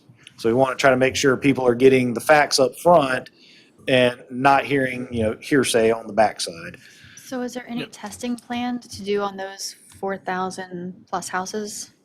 Or do we just let people know the side effects and that it's a chance? No. So the next step is once the notices go out, we then have 3 years to basically clear the list, which means, likely some form of contracted action to hire somebody to go out and pothole every single service, every one of those services to verify what the material actually is. After that period, we will know whether or not it is, again, continues to be non-lead, which then we're good. Or if we actually do find lead or a galvanized requiring replacement, we will then have a set period of time, and this is the piece that continues to change at the regulatory level. Currently stands, we would have 10 years to replace all of those 2 service line types. Now, I don't believe it'd be anybody's intent in this room for us to take that long to do that. But we also don't know what that number is or what that potential cost is at this point. So there has been discussion of, at the regulatory level, making that a 5-year period. There's also been discussion about spreading it out to be a 20-year period. We're not really sure what target we're hitting at this point, but the key is over the next 3 years to identify what we actually have out there. That's approximately 1,500 a year. Yeah, and it's very doable. The service lines? Is that? Identification of the service lines, yes. Frankly, I'm hoping it's something we can find a contractor who can come in one fell swoop, and get it knocked out in a year. That would be the ideal option. Last year, I remember Moore County going around on their customers, and they were digging down on both sides of the meter to identify. Is that what this was That's about? exact same thing, yep. Okay. The inlet and the outlet side. Yes. That is part of the requirement, as Ron was mentioning, we can't just identify our side, we have to identify the public and the private side. Right. So you have to see both sides of the meter to know what you're dealing with. Right. Happen to have an educated or even wild estimate or guess as to how many of those 4,600 may in fact be problematic, just based on what you've seen in the systems and if they're nearby where we've been on? Yeah, well, out of the 2,300 that I know we've touched in the last 8 years since Yeah. Mobile 311 went online, we haven't found a single lead service yet. Okay. I'm confident we won't find any lead service. It'll be more of the galvanized and the, For the galvanized. Yeah. Need replacement. Because required the one thing we do know is out there are the lead goosenecks, which, Ron, did you bring replacement. I had one. Yeah. show and tell. Yep. These do exist in the system. If we find them, they are immediately replaced. This is 100% lead. It was common practice, contractors, you put it in. If you can imagine, the water main sits here. This is the tap that goes into the main. This is a lead gooseneck. It comes out, and we cut it off here, but there's identical fitting on the other side of here. And from here, it would typically tie onto an old galvanized or steel line. That shiny steel is the galvanized steel, or they would adapt it to copper, and they would run a copper. Anytime we find these that come out, we put in a new tap with modern materials. So the modern materials are, PVC, plastic, brass fittings, things that are non-corrosive, non-leaching, non-lead containing. and those would have been put in, is that like a 1940s? There dates back to before the turn of the. Okay, so back to the 1900s, but early 1900s, okay. Late 1800s. 1800s, okay. Civil War. Okay. Yeah, what you'll see is a lot of places up north during war times, though, in the 40s when steel was hard to come by. That's when a lot of lead services, like complete service line, from the main to the house was used because metal was just hard to come by. So James, I'm ready for the arc of your story now to come to the final moment when you tell us that because this is a federal mandate, there's also going to be federal money that we can apply for to help us do this. There is, With a catch. but it comes with a catch. Tell me about the catch. So there's money available to help us with the inventory. Withers and Ravenel is an engineering consulting firm. They have been assisting us with the effort to create this inventory and get the submittal completed. They're also informing us of the available pots of money out there. The inventory is a pretty straightforward thing, but if we take any of the federal money, the catch is if we find issues on the customer side, then we also have to apply that funding to the customer side. Whereas if the town were to pay for it all ourselves, then we're only paying to replace to our meter. Our responsibility at that point is to notify the property owner of the service on their side of it, but we would not be required to replace it. Whereas if we take federal money, the grant funds to do that, we would be required to place both the public and the private side What's the limits of the private side? to the house. Just to the house? Yeah. So that would be safer for our constituents. Correct. It presents some logistical challenges. Potentially legal challenges. What regard legal? Working on private property. But if people would, Federal mandate to do Yeah, something, if- we're being funded by them, but I got you. property owner won't let us on the property. Right, I got you. Yeah. Okay. Inventory something we could start now? Oh, yeah. We've already started, I think, right? Yeah, the first phase of the inventory is complete. The Right. next phase would be the physical going out and checking. That's what I mean. Yeah, Both sides of the meter, like what I was just describing. That's the next phase. that would be the next phase. I mean, we could start now. It's not something we budgeted for in the current fiscal year. We were expecting to bring that to you at budget time and start that process in the next fiscal year. But, you know, if there's a strong desire, that is absolutely something we can start researching and get starting a little faster if that's what the desire of council is. So we can't be the first place that's ever had a potential conflict with a private homeowner who says you can't come onto my property. There has to be some acknowledgement of that. Is there none in the legal guidelines or in the federal guidelines? I haven't heard of anything, but this is also still a very, very new thing. Okay. Like I said, the first deadline just passed. Most utilities are in the same boat that we are. Okay. Not many have started going down the path of actually getting services replaced yet. So I don't know that there's a lot of best practices in place just yet. I would suspect that would come to fruition though, don't you think? Oh, yes. And So I guess my instinct is, why would you be deterred from applying for the federal monies? but at this point, I'm not deterred from it, but I Okay. want to make sure that everybody is aware of a potential, I hate to say downside, but potential, adverse condition that could come up, So when you talk about the funds having to be utilized toward the private line also, you're obviously going into it not knowing how many or what percentage of those that you pothole will end up being good or bad on the private side. And I don't know if you'll know the answer to this, but is the funding set up in such a manner that you can go back once you've got that figure and you've already committed in advance without knowing what you're committing to replace on the private side? Could additional funds become available to make that workable? Yeah, if I understand the programs correctly, there's funding for the inventory, and then there's a separate pot that Right. is funding for the actual But replacement. by taking the funding for the inventory, you are agreeing up front you will take care of both sides, whether or not you end up getting the funding, the second level of funding. I just want to be clear what we're talking about here. Yes, that is basically my understanding. If we are accepting of any grant funds that come from the pots that the state or the federal government's put out there, then yeah, we are essentially agreeing to take care of both sides of the meter. Right. But is there any instance in which we would find lead on either side of the meter and not take care of it anyway?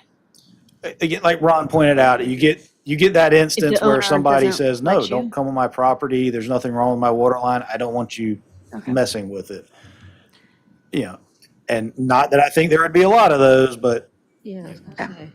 Yeah, it's Well, again, it's it strange. could come down to where the line is at and what might be above ground that has to come out in order to replace the line. That would be a scenario I could easily Absolutely. If see. you gotta rip up somebody's entire driveway to get to it, there's, I don't know. It's still lead in the water. Okay. Yeah, that's crazy. Um, yeah, I was trying to process why someone would have a problem with you coming on their property. I'm like, This was a discussion that, so whenever the lead and copper rule proposed changes happen, so whenever an executive administration says, hey, EPA, this is what you're going to do, then the EPA starts rewriting the rules to disseminate to the states. And of course, utilities get involved and state legislators get involved, and they're like, okay, because there's a lot of small utilities out there, a bunch. The vast majority of utilities are small utilities that don't have the foresight that Southern Pines has had, that don't have the quality of operations that Southern Pines has had. And so this is putting them in a bad way.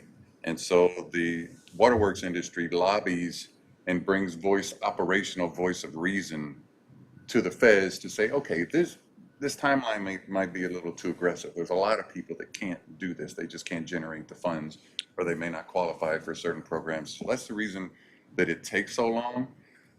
But I know, to answer your question, I can't foresee somebody not letting us on their property. We run into it all the time. In order to help fix a utility service issue, we still run into it. And so there are those that are out there. And our current SOP is we only maintain town infrastructure. So anything past the meter, even though we'll see it's an issue, of course, we'll advise the customer, hey, you have an issue on your side, but it is not town infrastructure. Therefore, we cannot use town funds to maintain it. And so right now, we don't touch anything on the private side. Is there any action that you all need us to take today? Because we need to, okay. no, this was purely informational. Keep us posted on any changes that may happen and as well as a schedule on when you guys plan to start. I guess the next step. Appreciate your coming, Ron, to let us know. Thank you. thank you, Ron. It's interesting to have a conversation about lead in the water right after we have a conversation about keeping people safe on the streets. It is all in the interest of keeping our residents safe. Southern Pines has fantastic water. I've treated water all over the world. Some of the most stable, now our pipes might be old in some places, but It's all right, the we're water addressing them. quality overall, very good, very Good. good. Good soft water. It's good. That's good to hear. Thank you, Ron. Thank you, you. James. Okay, it is 4:32. I'm going to ask that we pause, go upstairs for our quick closed session, and then we'll resume our regular meeting. Hopefully before 5 o'clock. I apologize to anyone who is here and waiting. And then we'll have our YouTube channel just pause and stop recording. Is that what happens?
Oh, I'm sorry. Sorry.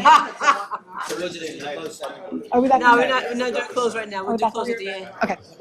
Okay, we have, yes. Yeah. We have a very minor change of plans. We're going to go ahead and get through the planning department update and the council roundtable in the belief that we can do both of those things in the next 23 minutes and still have time for closed session Amen. following the meeting. That way no one has to move around and it won't take more time than necessary. So BJ, I'm going to have you go ahead and start. Okay. The primary reason I wanted to speak with the town council is to tee up phase 2 of comprehensive plan implementation. We are essentially closing out phase 1. The projects that were authorized under phase 1 are either done or have been determined to be unworkable. You have 2 text amendments still coming to you. Next month, you will have landscaping code amendments as well as the tree protection ordinance. The planning board did recommend approval on that. And then the planning board will be meeting Thursday night to talk about character district overlays. And those are 2 of them are character district overlays. And those only apply to commercial development and multifamily development. And they're just basically, remember how one of the challenges was that we have one architectural code that applies to the entire town? People said, why not have different architecture for different unique areas? We called them character districts, and the character district overlay is basically like an architectural code just for a limited area, but just like architectural code, it only applies to commercial. So that's why I'm kind of half explaining, because I don't know what that's in reference to, but we are having a planning board meeting Thursday night. So, and by the way, that was the situation where 2,195 property owners were all notified directly by mail with a postcard that this zoning overlay would technically be on their property, but the postcard was abundantly clear. If you're residential, we are not rezoning you. And if it's detached single-family residential, none of this will apply, but it's an overlay to make sure that certain land uses within residential zones, like multifamily, if it comes up, would be. Did the postcard say anything about trees on Midland Road? The postcard did not say anything about trees on Midland Road. Thank you. Did you all have specific feedback from those postcards? Did you all get a lot of calls? We sent out that many as the number I gave you, and we have had 2 people contact us. They're all calling me. Good postcard. It was informative and answered questions. Perfect. Okay. Says she's got, somebody's contacted her about a meeting at the Douglas Center on Thursday night. I'm not sure what that's about. Okay, I'll, Yeah. If it's about that postcard, then the postcard doesn't say anything about trees on Midland Road. But, okay. so you remember this list. This was the list of the 7 things we worked on for the last year following the comprehensive plan. The ones that are not complete accessory commercial units, we did a lot of research on that, but the neighborhood that the comprehensive plan calls for accessory commercial units being implemented, we were not able to contact anyone in that neighborhood to work on that, so we kind of stalled out on that one. The sidewalks with commercial development, we've got plans on that. Sidewalks will be required with a variety of commercial developments through other mechanisms, but just a text amendment that says sidewalks are required with all commercial development. It's amazing how complicated that one simple amendment becomes, and because it's a focus point, everybody's got a situation. Yeah, but what about this? And I refer to it internally as like the doghouse scenario, where everybody's got an example of a bird bath or a doghouse that technically would be illegal under zoning if you adopt certain language. So we struggled with that one a little bit. But the other ones, we did obviously get the more legislative processes. Conditional zoning districts are in place. So again, this brings us to phase 2. Now, phase 2, we go back to the comprehensive plan and we look through for timeline. And I'm trying to hurry, which is why I'm not going through each of these. I'm just kind of summarizing. And so we looked at it from the point of view of looking at broader goals, and then within those goals, we've been keeping a list, much like I've told you, I have my zoning text amendment and zoning map amendment list, where when you hear things, you throw it into that. I keep my ear to the ground with implementation of the comprehensive plan, of what people are talking about, what things are stressed about. Somebody says, well, can we look at that at some point in the near future? Yeah, that goes in the pile. So under goal 3, and goal 3 is dealing with community character. That's what everybody says. We want to keep Southern Pines, Southern Pinesy. Another opportunity in phase 2 would be to work on more character districts. There are a total of 10 in the comprehensive plan. We're going to be able to deliver to you 3, 2 in the form of text amendments to the zoning, and 1 in the form of a design guide being appended into the comprehensive plan. But there's 7 more out there we can work on. Parking code revisions has been a topic that has come up from time to time about our current parking code. And then again, sidewalks with commercial development. We don't really have just a kind of very simple requirement that when you're doing commercial development, you need to put a sidewalk adjacent to the development. And most developers are kind of surprised that we don't. So they kind of feel like they're great, we don't have to do it then. And that always feels a little bit awkward. Goal number 7 is to expand housing options, and the only thing we've really done on that was when we added the ability to do duplexes in single-family zones through a use of a conditional zoning district. We have had some uptake on that. We believe you're going to see a project related to that very soon. But there are a couple goals in there, such as promoting diversity of housing. That's getting more housing types allowed in zones that have historically been very, very homogeneous in terms of their options for housing within those zones. It can be a very controversial topic because you're talking about introducing triplexes, quadplexes, courtyard cottage arrangements on larger lots. And so there's some studying that needs to be done. But it is definitely an option for a project to promote a greater diversity of housing, encouraging more workforce housing. In the total package of things that make it quote unquote difficult to build a detached single family residential home or housing in general, there are many, many, many things controlled by many, many, many entities. There is no one, you might say, panacea or silver bullet that would fix that situation. However, there are things within regulations that do discourage creative ways of adding workforce housing at certain densities and at certain designs. Densities are restricted by zoning, designs are restricted by zoning. So there are communities that are starting things like looking at a certain type of courtyard cottage design that is pre-approved, and if you've got the land and you've got the sewer and water connection, you come in with this pre-approved design and it will expedite through review, and that's a way to add housing. Is that right for us or not? I don't know, but there are communities that do that, and we haven't really had those conversations. So this project could catalyze some of those conversations about ways to see what little things we can do to get out of the way for a small component of that. I really think it's important to point out, in the total package of things that make a development difficult to do, there's all kinds of factors like lenders that don't like risk, and there's a million different things that influence that, but we should look at our things. And then, of course, there's studying short-term rental issue that is it's not housing per se, other than it's tourist housing. It is called for in the comp plan to look at it. It's a controversial issue, as all of you know. It's a big old hornet's nest sitting over right there. And the revision we did to the definition of tourist home kind of smoked that hornet's nest. And right now, Lisa is doing a good job of dealing with it. She has a better definition of tourist home. We have a clear understanding of where it's allowed and where it's not, and where it's not, we do enforcement.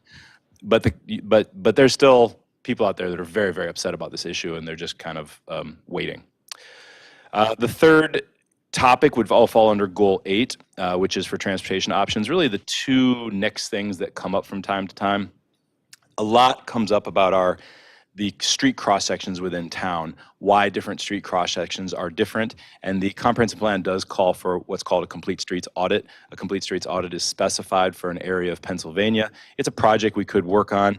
And then we also have NCDOT offers a multimodal planning grant that comes out, and applications are usually due in March of each year. So I thought I would put that on there to just validate that, because that's something staff would be spending working on that, followed by working on the actual multimodal plan.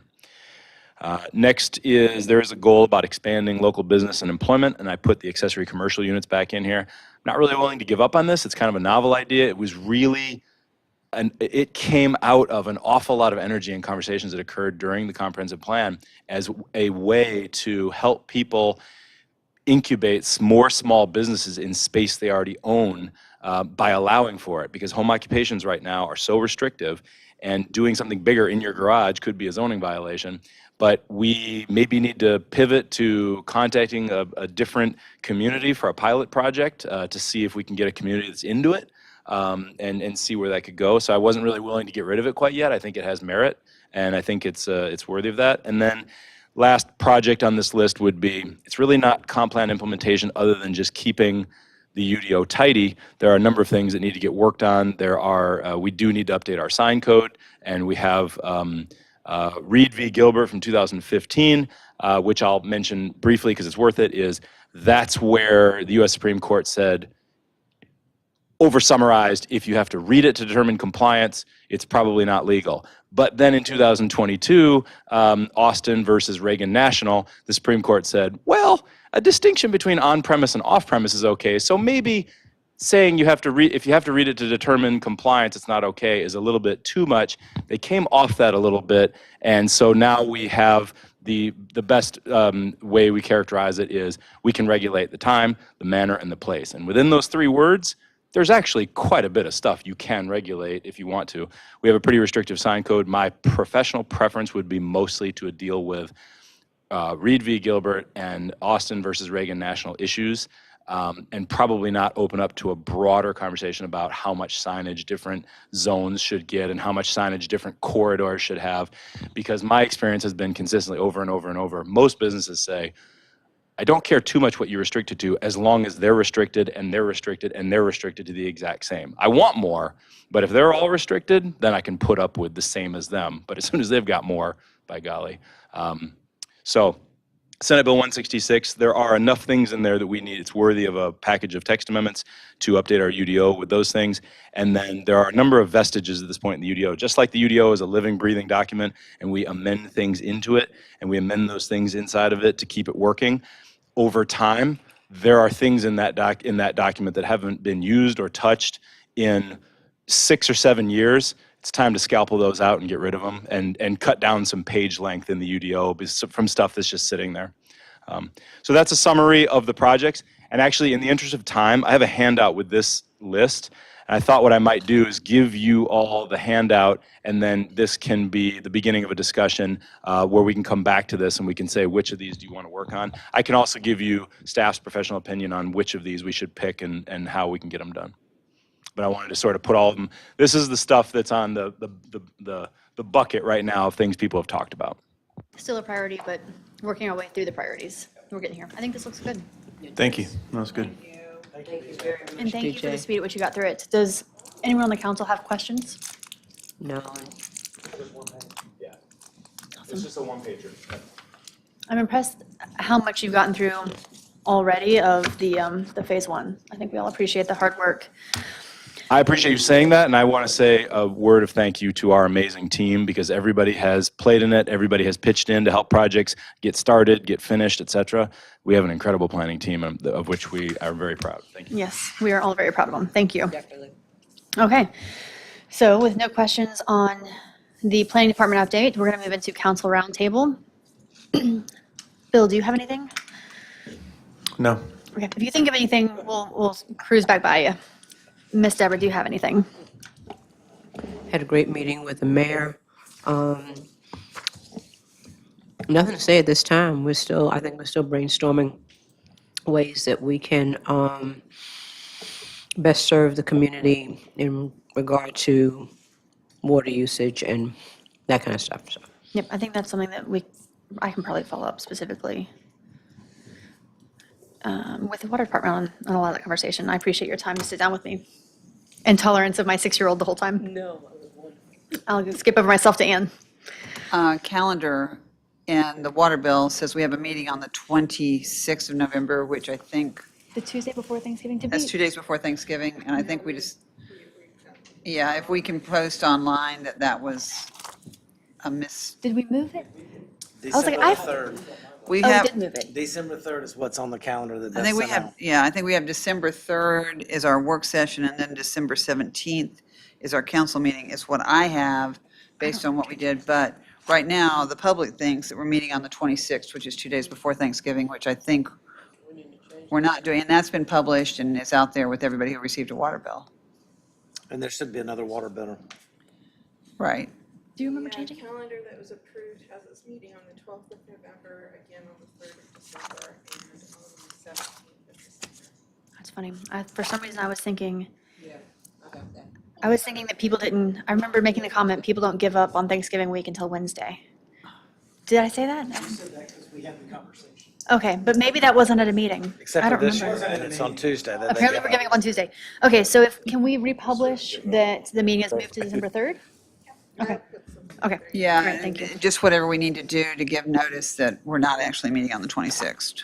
However we do that, since it's been, Can we move, like, put a notification on, it's a work session? It's a work Just session.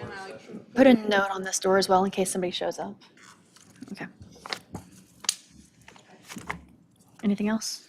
just the Midland easement question that I'll continue to harass Reagan. It doesn't need to be a roundtable issue. Okay, okay, Neighbors are calling and I'm not sure what we're talking about, so that's great. okay.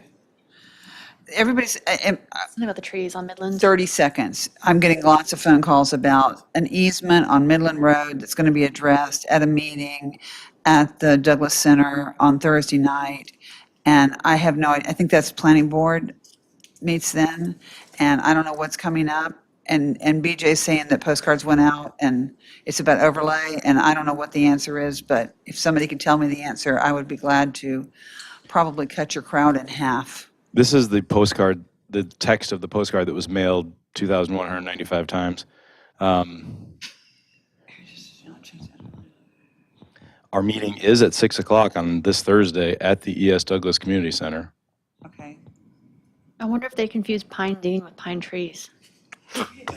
I mean, I don't understand how else you would get pine trees out of that. I'm fine. It's the green around the QR code. It's the green. Okay, thank you. I think that must be what. And maybe reach out to one of them specifically and see if you can get more information, and maybe that can. You could just email me that postcard. I'll meet you out to you right now. That would be a lovely item to have. Thank you. That's great. Okay, well, we'll hopefully find out more about that. So BJ says it has to do with the overlay of the character district. That's what the meeting Thursday is about. That's why I'm confused when you said that. It wouldn't even touch Midland Road, would it? I'm confused also, and I don't know whether there's something else on the agenda. No, actually, no, it doesn't touch it. No, yeah, it's Okay, well, that's okay. Maybe we'll get some Okay. more clarity between now and Thursday. All right, Brandon, did you have anything? I do. I would like for staff to look at crafting a way that we communicate better regarding public works projects. And I've had more people come to me about the work on Broad Street from businesses that had their water turned off and they got 10 minutes notice, to roads being closed and they weren't aware of it and their customers were calling, how do I get there? So I noticed that Fred Smith has put up, and I like this idea, the messaging on it is not wonderful, but they put two signs on each side of the road, multiple places, that draws your attention to it, that says, hey, there's going to be some work here. But they also put a date that said this work is going to go on from October the 17th to November the 17th, from 7 a.m. to 7 p.m., and no parking for that month. And so, Which is impossible. well, and then they see that it didn't happen on the 17th, the 18th, and then all of a sudden it's been ignored. So the public works that we did, where we did the water sewer stuff on on Broad Street from Illinois down to New York, I guess, or Massachusetts, ahead of the paving. I had a couple of people come to me and say, I didn't know anything about it. One of them said, I saw it on social media that morning, but social media is like plan B for communication. And I think that the signage that Fred Smith put out is good. Their messaging on their signs is not good, but that at least draws attention to it. But in advance, hey, this is how we do these projects going forward. We notify everybody on the street, whether we put hang tags or envelopes. I think we can just do a better job of communicating that information to folks. Which is also true when we took all the trees out on Ash Street. They had no notice. Those There's no businesses notice. had no notice. Yeah. And they were, Right, at Pennsylvania Nash. yep.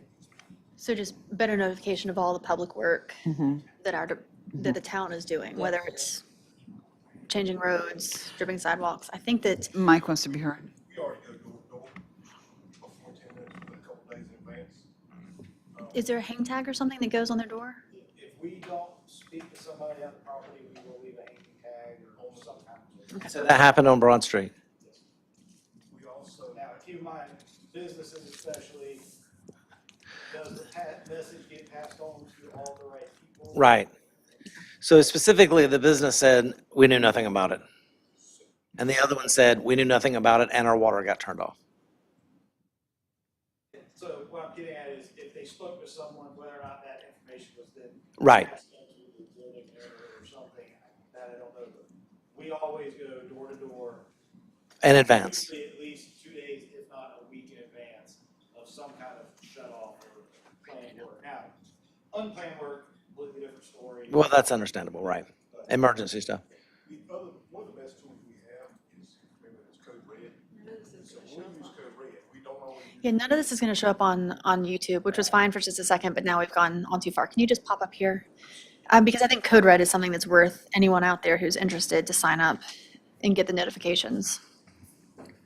And also keep it to less than 3 minutes. I'm good with that. So,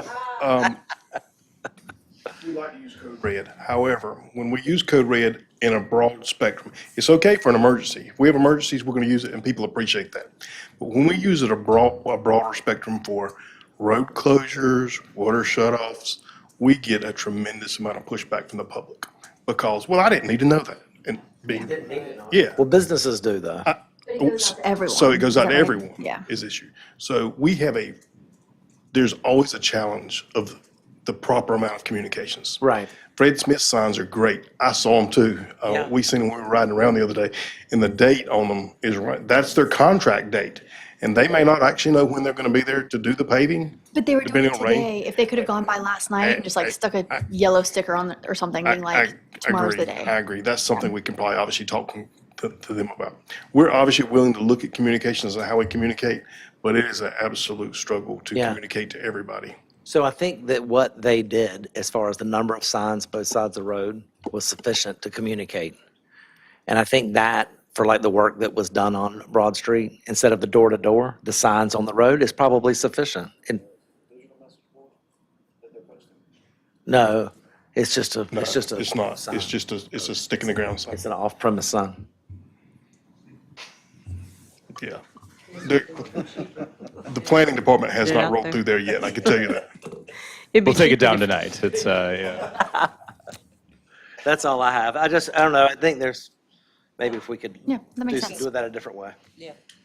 Okay, we're down to the last minute, so I'm going to be quick. I have spoken to Chief Cameron, Manager Parsons, a couple business owners in town and families, and it seems like something that the county commissioners were doing or discussing or considering simultaneously is the idea of adopting a town or a county in the western part of North Carolina. They got in the paper first, which is not to say they talked to the paper first, but that's okay. I actually reached out to Mayor Hayes because we had a resident who brought it to my attention and she recommended Spruce Pine. So I reached out to Mayor Hayes of Spruce Pine and have yet to hear back. And my guess is that they are in a condition town-wise that returning calls and emails is not a priority because they're dealing with things in their town. So I've actually had our senator reach out to their senator, who happens to be Mayor Hayes' nephew, Senator Hayes, of all strange things. So that's Mitchell County. I can continue having that discussion or reaching out to both of them to see if that's something that they are interested in, and we'll try to coordinate with the county commissioners. I don't know if they've even reached out to anyone or have started that discussion. But I was trying to make a contact with someone to sort of see if they were interested before we went and said that we were just going to like adopt somebody or whatever term we want to use.